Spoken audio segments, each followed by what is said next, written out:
Welcome to next exam. आज है 22 मई 2026 और 22 मई 2026 से करंट अफेयर्स के जितने भी इंपॉर्टेंट क्वेश्चन बन सकते हैं सारे हम इस वीडियो में डिस्कस करेंगे और हर क्वेश्चन से रिलेटेड इंपॉर्टेंट फैक्ट भी मैं आपको बताऊंगा। तो आप पूरा वीडियो बहुत ध्यान से देखिए। लास्ट में मैं आपसे क्वेश्चन पूछूंगा, उसका आंसर आपको कमेंट बॉक्स में बताना है। तो चलिए स्टार्ट करते हैं। पहला क्वेश्चन है, अंतर्राष्ट्रीय जैव विविधता दिवस कब मनाया गया है? तो ये 22 मई को मनाया गया। तो इस क्वेश्चन का बी ऑप्शन सही है।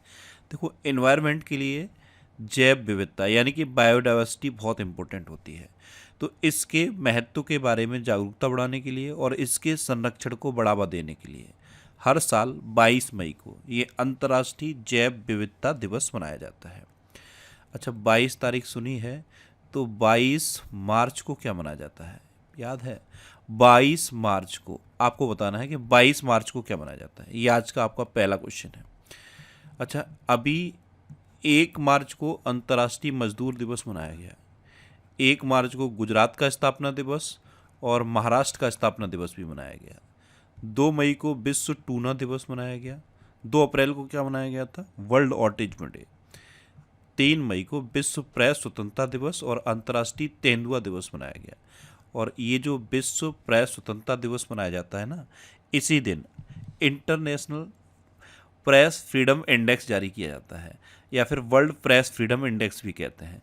तो इस बार के वर्ल्ड प्रेस फ्रीडम इंडेक्स में 180 देश थे और 180 देशों में भारत 157वें नंबर पे था। पहले नंबर पे कौन था? नॉर्वे।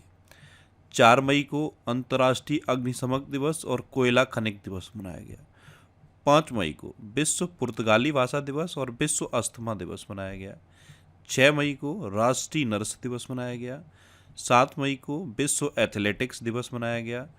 8 मई को विश्व थैलेसीमिया दिवस और वर्ल्ड रेड क्रॉस डे मनाया गया। 10 मई को अंतर्राष्ट्रीय अर्गानिया दिवस मनाया गया। 10 तारीख से कई इंपोर्टेंट डे बताए थे मैंने आपको। सबसे पहले 10 जनवरी विश्व हिंदी दिवस। और विश्व हिंदी दिवस याद आया तो भारत में हिंदी दिवस कब मनाया जाता है? 14 सितंबर को। 10 जनवरी के बाद 10 सितंबर याद रखो। 10 सितंबर को विश्व आत्महत्या रोकथाम दिवस मनाया जाता है। 10 सितंबर के बाद 10 अक्टूबर याद रखो। 10 अक्टूबर को मेंटल हेल्थ डे मनाया जाता है, मानसिक स्वास्थ्य दिवस मनाया जाता है। और 10 अक्टूबर के बाद 10 दिसंबर याद रखो। 10 दिसंबर को ह्यूमन राइट्स डे मनाया जाता है, मानवाधिकार दिवस। अच्छा, 11 मई को राष्ट्रीय प्रौद्योगिकी दिवस और अंतर्राष्ट्रीय पादप स्वास्थ्य दिवस मनाया गया। 15 मई को अंतर्राष्ट्रीय परिवार दिवस मनाया गया। और ग्लोबल फैमिली डे यानी कि वैश्विक परिवार दिवस कब मनाया जाता है? 1 जनवरी को। 16 मई को राष्ट्रीय डेंगू दिवस और अंतर्राष्ट्रीय प्रकाश दिवस मनाया गया। 17 मई को विश्व दूरसंचार और सूचना समाज दिवस मनाया गया। 17 मई को ही विश्व उच्च रक्तचाप दिवस भी मनाया गया। 18 मई को अंतर्राष्ट्रीय संग्रहालय दिवस मनाया गया। 19 मई को विश्व निष्पक्ष खेल दिवस मनाया गया। 20 मई को विश्व मधुमक्खी दिवस और विश्व मेट्रोलॉजी डे मनाया गया। और 21 मई को अंतर्राष्ट्रीय चाय दिवस और राष्ट्रीय आतंकवाद विरोधी दिवस मनाया गया। तो मई में अब तक इतने इंपॉर्टेंट डे मनाए गए हैं, ये आपको याद रखने हैं। मेरा गला थोड़ा ख़राब है, तबीयत ख़राब है, इसलिए आवाज़ आपको अजीब लग रही होगी, लेकिन फिर भी मैं कोशिश करूँगा कि आपको प्रॉपर एक्सप्लेन करूँ। नेक्स्ट क्वेश्चन है, किस राज्य सरकार ने भारत का पहला समर्पित कैबिनेट स्तरीय एआई पोर्टफोलियो लॉन्च किया है? तो ये केरलम ने किया है। तो इस क्वेश्चन का सी ऑप्शन सही है। जैसे वित्त मंत्रालय होता है, कृषि मंत्रालय होता है, स्वास्थ्य मंत्रालय होता है, उसी तरह से अब केरलम में एआई मंत्रालय भी होगा, आर्टिफिशियल इंटेलिजेंस मिनिस्ट्री भी होगी। तो ये भारत में पहली बार है जब किसी राज्य ने एआई मिनिस्ट्री लॉन्च किया है, यानी कि एआई के लिए स्पेशल पोर्टफोलियो लॉन्च कर दिया है। अब केरलम ने किया है ना, तो ये है मैप में केरलम। केरलम की कैपिटल है तिरुवनंतपुरम। केरल के चीफ मिनिस्टर हैं बीडी सतीशन और केरल के गवर्नर हैं राजेंद्र अर्लेकर। देखो, नारियल की भूमि केरल को कहा जाता है, लेकिन नारियल का सबसे बड़ा उत्पादक कर्नाटक है। केरल भारत में रबर का सबसे बड़ा उत्पादक है और काली मिर्च का सबसे बड़ा उत्पादक है। भारत का पहला पूरी तरह से डिजिटल बैंकिंग अपनाने वाला राज्य केरल बन गया है। संयुक्त राष्ट्र की अपशिष्ट मुक्त की ओर 20 शहर पहल में शामिल होने वाला पहला भारतीय शहर केरल का वर्कला बना। केचुआ की ड्रोविडा वजानिया नामक एक नई प्रजाति केरल में खोजी गई। महिलाओं की रात्रि सुरक्षा के लिए निर्भया निशा पहल, ये केरल में शुरू की गई थी। अट्टुकल पोंगला त्यौहार, ये केरल में मनाया गया। केरल में केंचुओं की 2 नई प्रजातियां खोजी गईं। और ये इम्पोर्टेंट है, ज्वार भाटे से जो बाढ़ आती है उसको अब राज्य विशिष्ट आपदा केरल ने घोषित कर दिया है। अच्छा, केरल में अनाईमुड़ी सोलर नेशनल पार्क है, मत्तिकेट्टम सोलर नेशनल पार्क है, पम्बड़म सोलर नेशनल पार्क है, साइलेंट वैली नेशनल पार्क है, एरविकुलम नेशनल पार्क है, पेरियार नेशनल पार्क है, थय्यम त्यौहार मनाया जाता है, त्रिशूरपुरम त्यौहार मनाया जाता है, और सबसे इम्पोर्टेंट ओणम, ओणम केरल में मनाया जाता है। अच्छा, केरल के बारे में एक क्वेश्चन आपको बताया था मैंने आपको कि केरल पहला पूर्ण साक्षर डिजिटल राज्य बना है, ये आपको याद रखना है। नेक्स्ट क्वेश्चन है, हाल ही में Arunachal KV the USP of Arunachal Pradesh mission का शुभारंभ किस केंद्रीय मंत्री ने किया? तो ये केंद्रीय मंत्री ज्योतिरादित्य सिंधिया ने किया। तो इस क्वेश्चन का बी ऑप्शन सही है। नेक्स्ट क्वेश्चन है, कौन अंतर्राष्ट्रीय परमाणु ऊर्जा एजेंसी के तहत वर्ष 2026 के लिए क्षेत्रीय सहयोग समझौते का अध्यक्ष नियुक्त किया गया? तो ये अपना देश भारत नियुक्त किया गया। तो इस क्वेश्चन का सी ऑप्शन सही है। अब भारत, तो ये है अपना भारत। भारत का जो यूपीआई सिस्टम है ये अब दुनिया का सबसे बड़ा रियल टाइम पेमेंट सिस्टम बन गया है। हेनले पासपोर्ट इंडेक्स 2026 में भारत 75वें स्थान पर रहा। भारत की साक्षरता दर बढ़ गई है, बढ़ के 80.9% हो गई है। भारत में टोटल रामसर साइट अब 99 हो गई हैं। 99वीं रामसर साइट कौन सी बनी है? उत्तर प्रदेश के अलीगढ़ की शेखा झील। देखो, 3 रामसर साइट तो ये बिहार से जुड़ी थी, गोकुल जलाशय, उदयपुर झील और गोगाबिल झील। ये कोपरा जलाशय है, ये छत्तीसगढ़ से जुड़ी। सिलीसेड झील ये राजस्थान से जुड़ी। पटना पक्षी अभ्यारण्य ये उत्तर प्रदेश से जुड़ा, और शेखा झील भी उत्तर प्रदेश से जुड़ी है। छरी डांड ये गुजरात से जुड़ी। देखो, अभी रामसर साइट के मामले में तमिलनाडु पहले नंबर पे है, यहाँ पे 20 रामसर साइट हैं। उत्तर प्रदेश दूसरे नंबर पे है, यहाँ पे 12 रामसर साइट हैं। और टोटल देश में कितनी रामसर साइट हैं? 99। विश्व प्रेस स्वतंत्रता सूचकांक 2026 में भारत 157वें नंबर पर रहा है और नॉर्वे पहले नंबर पर रहा है। 18वां ब्रिक्स समिट भारत में प्रस्तावित है। 17वां ब्रिक्स समिट हो चुका है, कहाँ पे? ब्राजील के रियो डी जेनेरियो में। और 19वां ब्रिक्स समिट चाइना में प्रस्तावित है। अभी भारत की प्रमुख वैश्विक वस्त्र प्रदर्शनी भारत टेक्स 2026 का आयोजन नई दिल्ली में किया जाएगा। Bharat common criteria development board का अध्यक्ष बना। भारत ने वर्ष 2025 में 44 गीगावाट रिकॉर्ड सौर ऊर्जा स्थापित की है। आईसीसी की एक दिवसीय टीम रैंकिंग में भारत टॉप पर रहा। भारत प्रतिष्ठित 2026 एशियाई भारोत्तोलन चैंपियनशिप की मेजबानी कर रहा है। विश्व प्रवासन रिपोर्ट वर्ष 2026 में दुनिया का सबसे अधिक प्रेषण प्राप्त करने वाला देश भारत बना है। भारत और यूरोपीय यूनियन ने संयुक्त ईवी बैटरी रिसाइकलिंग पहल शुरू की। काहिरा में आयोजित किए गए ISSF जूनियर वर्ल्ड कप 2026 में भारत ने पहला स्थान हासिल किया। अच्छा, भारत के बारे में क्वेश्चन मैंने आपको बताया था। भारत ने वीजा की एक नई कैटेगरी शुरू की है जिसका नाम है आयुष वीजा। क्या नाम है? आयुष वीजा। नेक्स्ट क्वेश्चन है, हाल ही में भारत ने किस देश के साथ गुजरात की कल्पसर परियोजना के काम में तेजी लाने के लिए समझौता किया है? तो ये समझौता भारत ने नीदरलैंड के साथ किया है। तो इस क्वेश्चन का डी ऑप्शन सही है। कल्पसर परियोजना ये गुजरात की परियोजना है, गुजरात के लिए लॉन्च की गई थी, और प्रधानमंत्री मोदी ने इस परियोजना में तेजी लाने के लिए नीदरलैंड के साथ लेटर ऑफ इंटेंट साइन किया है। अब नीदरलैंड, तो ये है मैप में नीदरलैंड। नीदरलैंड की कैपिटल क्या है? एम्स्टर्डम। नीदरलैंड की करेंसी है यूरो, और नीदरलैंड के प्राइम मिनिस्टर हैं रॉब जेटन। नेक्स्ट क्वेश्चन है, हाल ही में जारी रिपोर्ट के अनुसार 223 करोड़ रुपए की कमाई के साथ IPL इतिहास में सबसे अधिक कमाई करने वाले खिलाड़ी कौन बने हैं? तो ये विराट कोहली बने हैं। तो इस क्वेश्चन का बी ऑप्शन सही है। अभी रिपोर्ट जारी की गई है, इसमें विराट कोहली पहले नंबर पे हैं, रोहित शर्मा दूसरे नंबर पे हैं, और महेंद्र सिंह धोनी तीसरे नंबर पे हैं।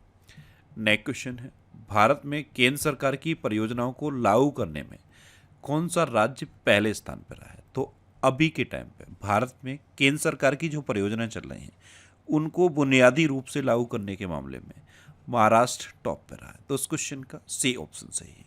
अब महाराष्ट्र टॉप पर है, तो ये है मैप में महाराष्ट्र। महाराष्ट्र की कैपिटल है मुंबई। महाराष्ट्र के चीफ मिनिस्टर हैं देवेंद्र फडणवीस और महाराष्ट्र के गवर्नर हैं जिष्णुदेव वर्मा। देखो, महाराष्ट्र क्षेत्रफल की दृष्टि से तीसरा और जनसंख्या की दृष्टि से दूसरा सबसे बड़ा राज्य है। महाराष्ट्र प्याज और अंगूर का सबसे बड़ा उत्पादक भी है। महाराष्ट्र सरकार ने कंप्रेस्ड बायोगैस नीति 2026 को मंजूरी दी। किम्बरली प्रोसेस इंटरनेशनल मीटिंग 2026 का आयोजन मुंबई में किया गया। अपना भारत किम्बरली प्रोसेस का अध्यक्ष भी बना है। भारत का पहला लो एमिशन जोन पुणे में बनाया जाएगा। महाराष्ट्र की कैबिनेट ने एआई नीति 2026 को मंजूरी दी। घरेलू खिलाड़ियों को अनुबंध देने वाला पहला राज्य क्रिकेट संघ मुंबई क्रिकेट एसोसिएशन बना है। भारतीय वायुसेना मेंटेनेंस कमान कमांडर्स कॉन्क्लेव 2026 का आयोजन नागपुर में किया गया। महाराष्ट्र के मुख्यमंत्री ने भारत की पहली चालक रहित पॉड टैक्सी परियोजना का शिलान्यास किया और Akhil Bharatiya police duty meet का आयोजन नागपुर में किया गया। अच्छा, ये अप्रैल 2026 के टॉप 100 करंट अफेयर्स के क्वेश्चन का वीडियो है। ये वीडियो आपको यूट्यूब पर फैक्ट स्टडी चैनल पर मिल जाएगा, तो यूट्यूब पर फैक्ट स्टडी सर्च करके आप इस वीडियो को देख सकते हो। नेक्स्ट क्वेश्चन है, हाल ही में भगवान बिरसा मुंडा की प्रतिमा और फीचर वॉल का उद्घाटन किस एयरपोर्ट पर किया गया? तो ये रांची एयरपोर्ट पर किया गया है, तो इस क्वेश्चन का सी ऑप्शन सही है। नेक्स्ट क्वेश्चन है, ग्रामीण स्वच्छता में पूर्वी क्षेत्र में नंबर 1 राज्य कौन बना है? तो पूर्वी क्षेत्र में ग्रामीण स्वच्छता के मामले में बिहार अब नंबर 1 राज्य बन गया है, तो इस क्वेश्चन का बी ऑप्शन सही है। अब बिहार बन गया है तो ये है मैप में बिहार। बिहार की कैपिटल है पटना। बिहार के चीफ मिनिस्टर हैं सम्राट चौधरी और बिहार के गवर्नर हैं आरिफ मोहम्मद खान। देखो, बिहार लीची, मशरूम और मखाना का सबसे बड़ा उत्पादक है। जनसंख्या के हिसाब से ये तीसरा सबसे बड़ा राज्य है और क्षेत्रफल के हिसाब से 12वां सबसे बड़ा राज्य है। बिहार की स्थापना 22 मार्च 1912 को हुई थी। एक ये याद रखना है, बिहार में वाल्मीकि नेशनल पार्क है और जो मैथिली भाषा है संविधान में दर्ज इकलौती बिहारी भाषा है। और बिहार की सबसे ऊंची पर्वत चोटी कौन सी है? माउंट आंग। अभी बिहार क्रिकेट एसोसिएशन का लोकपाल जस्टिस ऋषिकेश रॉय को नियुक्त किया गया। 16वीं हॉकी इंडिया सब जूनियर पुरुष राष्ट्रीय चैंपियनशिप का आयोजन राजगीर में किया गया। 22 मार्च 2026 को बिहार का 114वां स्थापना दिवस मनाया गया।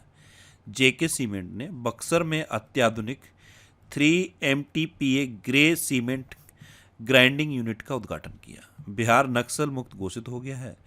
आलोक राज को बिहार कर्मचारी चयन आयोग का अध्यक्ष बनाया गया है और बिहार की पुलिस ने महिलाओं की सुरक्षा के लिए अभया ब्रिगेड बनाई। बिहार की गोगावील झील भारत की 94वीं रामसर साइट बनी थी। नेक्स्ट क्वेश्चन है, किस राज्य सरकार ने ओलंपिक स्वर्ण पदक विजेताओं के लिए 8 करोड़ रुपए नगद पुरस्कार और सीधे DSP स्तर की नौकरी की घोषणा की है? तो ये घोषणा पश्चिम बंगाल सरकार ने की है, तो उस क्वेश्चन का ए ऑप्शन सही है। अब से पश्चिम बंगाल का कोई भी व्यक्ति ओलंपिक मेडल जीतता है तो उसे 8 करोड़ रुपए की वित्तीय सहायता यानी कि एक नगद पुरस्कार दिया जाएगा और DSP स्तर की नौकरी दी जाएगी। अब पश्चिम बंगाल, तो ये है मैप पश्चिम बंगाल। पश्चिम बंगाल की कैपिटल क्या है? कोलकाता, और कोलकाता हुगली नदी के किनारे स्थित है। पश्चिम बंगाल के चीफ मिनिस्टर हैं शुभेंदु अधिकारी और पश्चिम बंगाल के गवर्नर हैं RN रवि। देखो, पश्चिम बंगाल के नोलेन गुड संदेश को GI टैग मिला, सुंदरबन के शहद को GI टैग मिला, काला नूनिया चावल को GI टैग मिला और कादियाल साड़ियों को GI टैग मिला है। पश्चिम बंगाल चावल का सबसे बड़ा उत्पादक है। पश्चिम बंगाल सरकार ने सभी सरकारी स्कूलों में सुबह की प्रार्थना सभा के दौरान राष्ट्रीय गीत वंदे मातरम गाना अनिवार्य कर दिया है। रथेंद्र बोस को पश्चिम बंगाल विधानसभा के अध्यक्ष के रूप में नियुक्त किया गया। अन्नपूर्णा भंडार योजना ये पश्चिम बंगाल में शुरू की गई। शुभेंदु अधिकारी ये पश्चिम बंगाल के 9वें मुख्यमंत्री बने और भारत का पहला एनोड मटेरियल प्लांट ये पश्चिम बंगाल में लॉन्च किया गया। ये करंट अफेयर्स की बुक है, ये 13वां एडिशन इसका लॉन्च हो गया है और ये बुक हिंदी और इंग्लिश दोनों लैंग्वेज में अवेलेबल है। इसके अलावा और भी ये बुक्स हैं, अगर आप इन बुक्स को पढ़ना चाहते हो तो ये सारी बुक्स आपको आपके सिटी में मिल जाएंगी। ये सिटीज़ की लिस्ट मैंने यहाँ पे दे दी है। इस लिस्ट में आप अपने सिटी का नाम देखो और आपके सिटी के नाम के आगे जिस भी बुक शॉप का नाम दिया है आप उस पर कॉन्टैक्ट करो, आपको ये बुक्स मिल जाएंगी। वैसे ये बुक्स आपको अमेजन और फ्लिपकार्ट पे भी मिल जाएंगी, तो आप इनको ऑनलाइन भी ले सकते हो।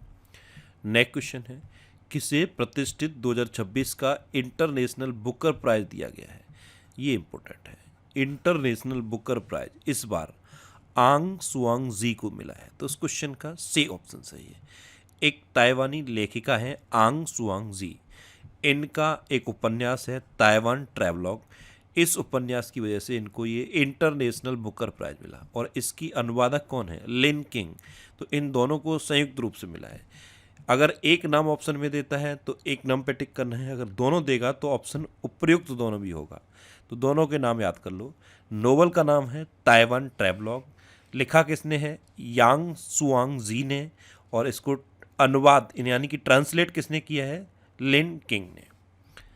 अच्छा, अभी नॉर्वे द्वारा प्रधानमंत्री मोदी को 32वां अंतर्राष्ट्रीय सर्वोच्च पुरस्कार प्रदान किया गया। प्रधानमंत्री मोदी को अभी स्वीडन का सर्वोच्च सम्मान भी मिला। प्रतिष्ठित मीट्रियोलॉजिकल सोसाइटी की फेलो चुनी जाने वाली पहली भारतीय महिला कुलजीत कौर मारहास बन गई। सोमा मंडल को कैम्ब्रिज डेडिकेटेड टीचर अवार्ड 2026 के दक्षिण एशियाई क्षेत्रीय खिताब से सम्मानित किया गया। डॉक्टर शेखर सुमन बोरा को यूएसए में यूनिवर्सिटी इनोवेटर अवार्ड 2026 दिया गया। और दुबई में प्रतिष्ठित अर्थ दुबई पुरस्कार से दीपक भाटिया को सम्मानित किया गया। नेक्स्ट क्वेश्चन है, एशिया प्रशांत उत्पादकता शिखर सम्मेलन के 68वें सत्र का आयोजन कहाँ किया गया है? तो ये नई दिल्ली में किया गया, यानी कि इस क्वेश्चन का बी ऑप्शन सही है। अब लास्ट वीडियो के क्वेश्चन का आंसर। लास्ट वीडियो में मैंने आपसे क्वेश्चन पूछा था कि गढ़चिरौली किस राज्य में स्थित है, जिसे ऑपरेशन अंतिम प्रहार के तहत कार्रवाई के बाद नक्सल मुक्त घोषित किया गया। तो गढ़चिरौली है महाराष्ट्र में। ऑपरेशन अंतिम प्रहार के तहत कार्रवाई के बाद इसे नक्सल मुक्त घोषित कर दिया गया है। तो इस क्वेश्चन का बी ऑप्शन सही है। अच्छा, मैक्सिमम स्टूडेंट ने इसका आंसर तो सही दिया, लेकिन महाराष्ट्र के बारे में बहुत कम लोगों ने डिटेल में लिखा है। मैं आपको हर बार बोलता हूँ, जब भी आप कोई आंसर लिखो उससे रिलेटेड सारी चीज़ें लिखा करो। कल मैंने पहला क्वेश्चन आपसे क्या पूछा था? कॉफ़ी का सबसे बड़ा उत्पादक कौन है? तो कर्नाटक। दूसरा क्वेश्चन मैंने आपसे क्या पूछा था कि प्रधानमंत्री मोदी जब जापान गए तो इनको एक उपहार में गुड़िया मिली थी, उसका नाम क्या है? दारुमा गुड़िया। एक क्वेश्चन ये पूछा था कि भारत के नए सीडीएस कौन बने हैं? तो ये एनएस राजा सुब्रमण्य बने हैं। ये तीसरे सीडीएस हैं भारत के। और फाइनल क्वेश्चन का आंसर क्या था? महाराष्ट्र। इसी तरह से जितने भी क्वेश्चन मैं आपसे पूछता हूँ आप उनका आंसर लिखा करो और कोशिश करो डिटेल में लिखने की। जितना डिटेल में आप लिखोगे उतना बेहतर चीज़ें आपको याद रहेंगी।